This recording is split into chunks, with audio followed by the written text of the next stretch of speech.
The worldwide success of the Teenage Mutant Ninja Turtles is something that cannot be disputed. This property went from being a gritty indie comic aimed at a more mature readership to one of the most successful toy lines and kids' television programs in history.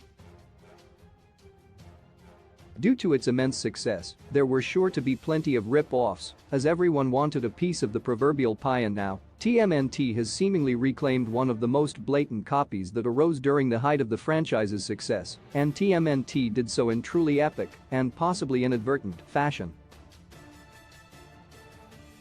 Teenage Mutant Ninja Turtles was originally a comic book created by Kevin Eastman and Peter Laird, and it was decidedly not for kids. In the first issue alone, readers are told that the Turtles are trained assassins who have been working their entire lives to pull off a single assassination for their father, Master Splinter. Splinter had a grudge against a man known as the Shredder, the leader of a rival ninja clan known as the Foot. Splinter told the Turtles to kill Shredder for him, and they did just that gruesomely. However, that striking debut for the franchise didn't stop the creators from mutating the series into something much more marketable for kids, while also refining the Turtles themselves into more dynamic characters that would be beloved by fans for decades to come, and it worked. With the success of TMNT, a number of other heroic animal-human mutants started popping up in the form of seemingly derivative franchises, including Fighter Toads, Biker Mice from Mars, and, of course, Street Sharks. In Teenage Mutant Ninja Turtles number 37 by Kevin Eastman, Tom Waltz, and Corey Smith, Master Shredder is meeting with General Krang on board Krang's ship in the middle of the sea. The two villains are discussing potentially joining forces and using their combined might to take over the Earth. However, Krang thinks Shredder has nothing to offer and shockingly kills the villain with a single punch. Come to find out, however, that the man Krang killed wasn't actually Shredder, but an insignificant member of the Foot Clan standing in his place for just that reason. When Shredder revealed himself, he unleashed hell upon Krang and his crew by dispatching a few of his mutant followers.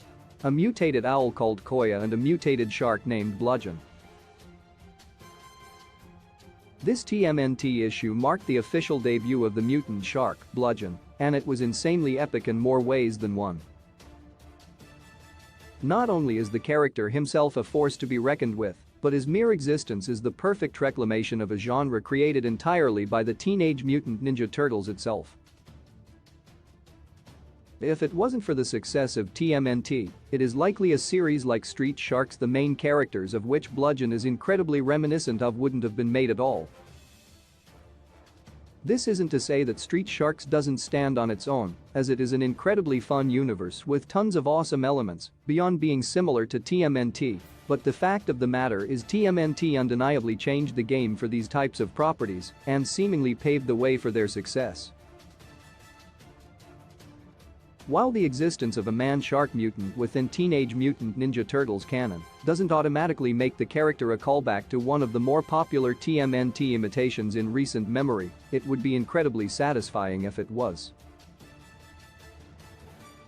The idea of animal-human hybrids in a small group who fight against the forces of evil essentially began with TMNT, and Street Sharks carried that torch towards its own realm of success until the popularity of that series flickered out into oblivion and its remnants have seemingly been reclaimed by Teenage Mutant Ninja Turtles.